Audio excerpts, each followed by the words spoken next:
hablar de esto, pero en un formato un poquito distinto, de fístulas de paladar, el impacto en la voz.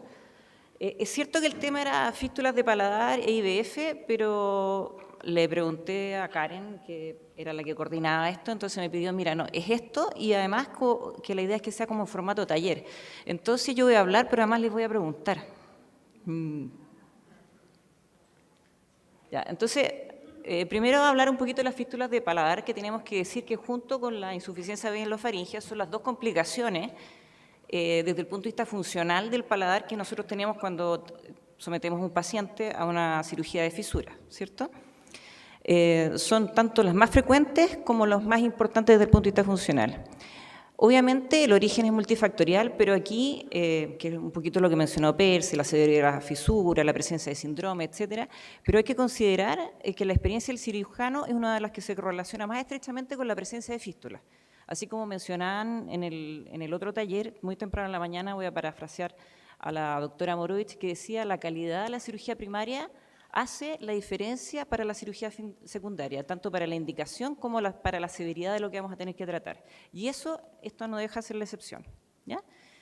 Obviamente impacta negativamente tanto en la alimentación, con paso de líquidos y alimentos a la nariz, y también al habla, porque se produce escape aéreo nasal a través de la fístula cuando son sintomáticas, ¿ya?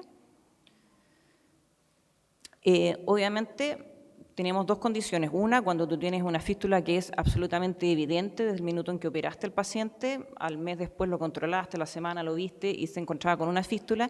Y la otra circunstancia es cuando tú tenías una fístula que no se veía y que se hizo sintomática después de algún evento de tratamiento. Clásicos, cuando se hace una expansión transversa en un tratamiento ortodóntico, podemos ver una fístula que no era visible, hacerla visible y además hacerla sintomática. Pueden coexistir o no con insuficiencia velofaringea, o sea, pueden ser eventos que coexisten, pero también pueden ocurrir en forma independiente. Y el impacto en la voz dependerá tanto del tamaño de la fístula, también como de la localización. Entonces ahí tenemos un dibujo, un pequeño gráfico que muestra la relación del tamaño, que obviamente mientras más grande la fístula, más escape nasal puede haber, y la localización también. Pero esto ocurre en que las anteriores tienen un impacto menos importante en el escape nasal, a diferencia de las posteriores, en que el impacto es mucho mayor. Entonces, el balance de esas dos circunstancias hace cuánto efecto funcional va a tener nuestra fístula. Cuando nos hablamos del tratamiento, bueno, obviamente vamos a tratar aquellas que son sintomáticas. Si tenemos una fístula en la cual no pasa aire ni líquido, ¿cuál es el sentido de tratarla? ¿Cierto? En general, esto puede variar, pero todos decimos que al menos un año post cirugía primaria. Nosotros esperamos un tiempo antes de hacer o sea, hicimos la cirugía primaria, tenemos una fístula, esa fístula demostramos que es sintomática, nos damos un buen tiempo antes de pensar en hacer la cirugía de esa fístula, normalmente es un año. Vamos a tener diversas alternativas quirúrgicas dependiendo del tamaño, la ubicación y las condiciones del paciente. No todos los pacientes son iguales, no todos los pacientes necesitan la misma terapia. Obviamente tenemos terapias que no son quirúrgicas, como las placas obturadoras, después tenemos aquellas que son quirúrgicas, cuando tenemos fístulas pequeñas, colgajos locales de paladar, cuando ya tenemos fístulas más grandes y más atrás, en la zona media del paladar, los colgajos auxiliares son una buena alternativa. El que habla Percy, el FAM, es muy bueno, sobre todo cuando se hace pedículo reverso de la zona anterior, y tenemos también los colgajos de lengua, que se van a adaptar dependiendo de la zona donde se produzca la fístula, y también considerar en defectos muy grandes que también los colgajos microquirúrgicos pueden ser una opción. Como a mí me dijeron que esta cuestión era como un taller, yo voy a poner un caso clínico y en relación al caso clínico yo les voy a ir preguntando cosas. Entonces le voy a mostrar a este paciente. Este chiquillo era un niñito que nos llegó a nosotros como a los 6 o 7 meses, tenía una fisura labiopalatina bilateral. Se habían operado en otro centro bajo otro protocolo y le habían hecho primero la cirugía del velo a los 6 meses. Llegó con una dehiscencia completa del velo y como ustedes lo ven en la foto de allá de la izquierda, con una fisura labiopalatina completa, con un gran desplazamiento de la premaxila, bastante desalineado. Entonces nosotros dijimos, ok, vamos a volver a nuestro protocolo, partimos operándole primero el labio. Aquí, por las razones del desplazamiento de la premaxila, aunque hicimos una cirugía labial primaria sin hacer ningún tipo de procedimiento previo, Nosotros básicamente no hacemos nunca adhesión labial, pero yo dejé para otra oportunidad la nariz porque consideré que desde el punto de vista vascular era un poco peligroso hacer las dos cosas juntas. Pero esto no es un caso excepcional, normalmente hacemos la cirugía nasal primaria junto con la cirugía labial. Ya, entonces, anduvo todo bien con su cirugía labial, no hubo ningún problema, entonces al año de vida, unos meses después de que le habíamos hecho el labio, decidimos hacerle el cierre completo paladar. Y tenemos el enano al año de vida. Después le hicimos, como yo no le había hecho la nariz, aquí puse retoque nasal a los 4 años, en realidad no le hice retoque nasal, porque no es que estaba operando no a la nariz, sino que como no le había hecho la nariz, se la hice a los 4 años. ¿Ya? Actualmente tiene 8 años, y aquí la evaluación de fono voy a aclarar que la copié textual, porque esas no son mis palabras. Yo no podría haber escrito eso bajo ninguna circunstancia. ¿Ya? Dice, repertorio fonémico adquirido a excepción de fonemas líquidos, no tiene articulación compensatoria, eso sí lo entiendo, y tiene emisión nasal en todos los fonemas de alta presión, a excepción del fonema K. Entonces aquí tenemos la nasometría. Entonces aquí, en resumen, desde el punto de vista práctico, entonces, ¿es puntero esto es con este o no? No se ve. Bueno, pero la cosa en esta nasometría es que ustedes se fijan, tiene en el fondo todos los valores aumentados, los valores de referencia están al lado derecho, entonces en todos los fonemas están aumentados, excepto en la K, que está dentro de los valores normales, ¿ya?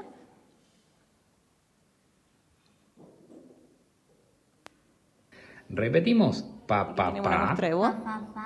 Pi, pi, pi. Pi, pi, pi, Pipo. pipo, Pipo patea la pelota. pipo, falea la pelota, Ta, ta, ta. ta, ta, ta, Ti, ti, ti. ti, ti, ti, Tito. tito, Tito toca el té. tiso, soso, te, Ca, ca, ca. ca, ca, ca, Ki, ki, ki. ki, ki, ki, Kiko. quijo, Kiko corta el queque. quiso, josa, quieque. Entonces, una de las cosas que llama la atención es que el escape nasal no es igual en todos los fonemas, ¿cierto? Entonces tenemos claramente en la P, en la T se le arranca mucho más el aire y en la K básicamente, yo no sé si se le escapa un poco, pero yo no, puede ser un poquito, porque yo a ese rango no lo escucho. Tengo que agradecer además acá al equipo del Hospital de Temuco, porque este paciente nosotros le hicimos todas sus cirugías primadas, o sea, las cirugías que ustedes vieron y que les mostré, pero hace más o menos un año este paciente se fue a vivir a Temuco. Entonces ahora está en manos del Hospital de Temuco, así que tengo que agradecerles porque este video nos lo mandaron ellos, así que damos las gracias a la gente de Temuco, a las cuales además le tenemos mucho cariño. Entonces, ahora empezamos con la parte difícil. Ahora pregunto yo. Ya, primero, ¿qué esperaríamos en el examen físico con esos antecedentes que nosotros tenemos? La Mirta y la Karen están deshabilitadas para contestar cualquier pregunta. Adelante. Pero eso es lo que estoy preguntando yo, pues doctora, no me venga con cosas. Yo estoy diciendo qué esperaríamos en el examen físico, así con lo que tenemos. Que una fonoaudióloga, las fonoaudiólogas con lo que le acabo de decir ya adivinaron. Si eso es lo peor, si ya saben, por eso no lo voy a dejar contestar.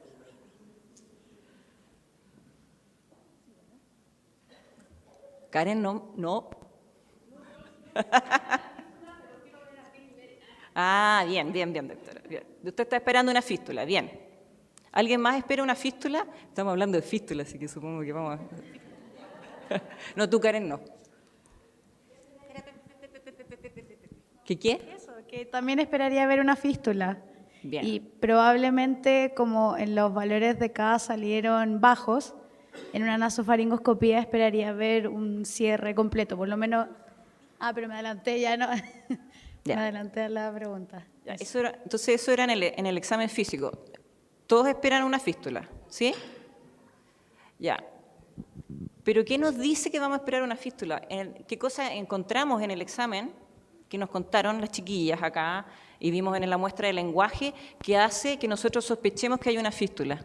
Pubescencia del paladar, ¿no? ¿Ah? tuvo dehiscencia en su primer evento No, pero en la quirúrgico, ¿no? primera, después lo operamos nosotros. O sea, en la Ajá, primera, fue fuera, exacto. antes de que se operara, antes que lo viéramos nosotros, Estaba se había abierto. operado en otro lugar, Exacto. hizo una dehiscencia, lo operaron en el velo primero, hizo una dehiscencia completa y después nosotros Exacto. le hicimos el labio y después al año de vida le hicimos el cierre completo del paladar. ¿Ya? Pero ¿qué cosa en el examen fonoaudiológico, en el examen clínico, nos hace sospechar que el paciente tiene una fístula? ¿El escape nasal? ¿El escape nasal? Lo que pasa es que ahí nos dijeron las chicas, po, el paciente, y yo se lo hice notar en la nosometría, el paciente tiene una asimetría en el escape. No en todos los fonemas es igual. Entonces pasa que en los fonemas, que son anteriores, se le arranca mucho más el aire, en la P, en la T. Sin embargo, en los fonemas que son más posteriores, que es la K, que depende más bien del esfínter velofaríngeo, notamos que tiene un cierre, o sea, que no tiene escape. Por lo tanto, nosotros esperamos que haya una fístula, porque esa simetría entre los fonemas en el escape, y que tenemos mostrado en la naso y en la muestra de habla, nos demuestra que ahí hay un evento que está provocando un problema. Ya. ¿Qué esperaríamos en la naso? Ya nos hizo trampa aquí la Javi porque se adelantó. Entonces dijo, sí, efectivamente lo que dijo la Javi es cierto. Uno esperaría que hubiera un cierre más bien completo o si hubiera un gap pequeñito, pero no una gran cosa porque teníamos un buen desempeño en la K. Y la pregunta ¿es con los antecedentes que nosotros tenemos necesario hacer una naso en este instante?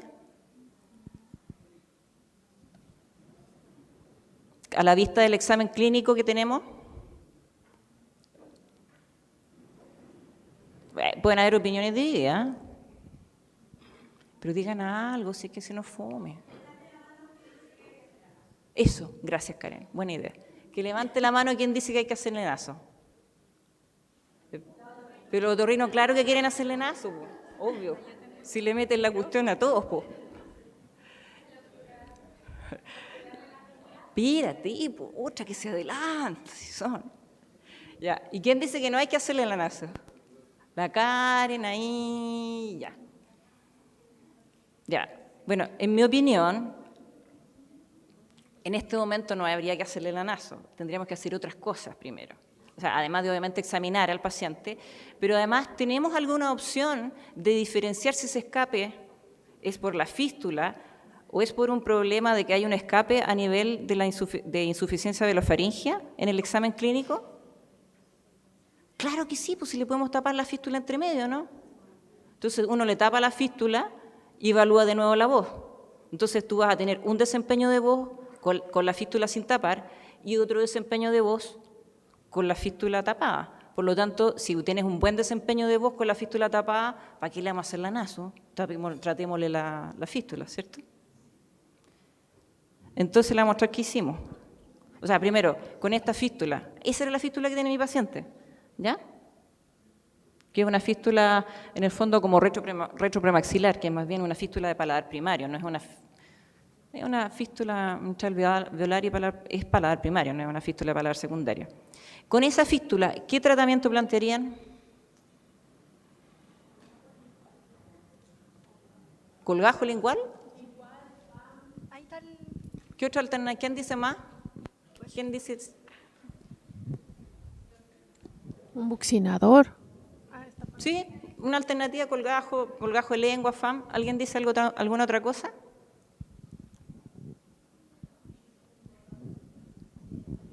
Yo creo que ahora es interesada la doctora, pero dígalo.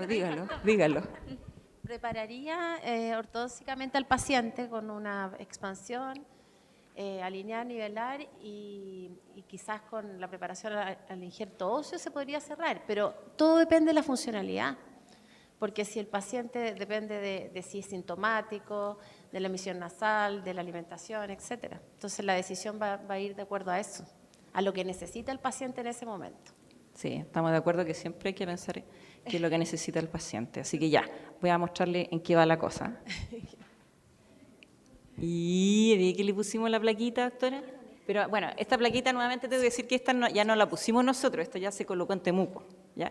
Pero son amigos nuestros, así que va igual.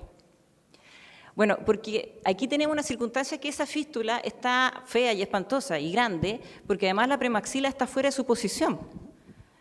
la premaxila está muy adelantada, entonces lo lógico, si yo tengo una fístula grande, pero puedo mejorar la posición de esa premaxila y achicar la fístula, lo razonable es que yo haga eso primero antes de intentar cerrarla por la vía quirúrgica.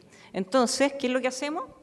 Hacemos la movilización ortodóntica de la premaxila y después hacemos el cierre de las fisuras alveolares, en que van a ser mucho más chiquititas y que yo espero que con eso se corrija el problema. Ahora, si en este proceso ortodóntico el paciente tiene efectivamente un problema desde el punto de vista de voz y le genera un problema, podemos pensar transitoriamente en hacer una obturación si se considera necesario. Ya. Entonces tengo que decir que efectivamente esto lo hicimos casi todo en el Calvo Maquena y algunas cosas se hicieron en el Hospital de Temuco, pero también son partners de Smile Train y además son amigos nuestros. Y muchas gracias y espero que además lo hayan pasado entretenido.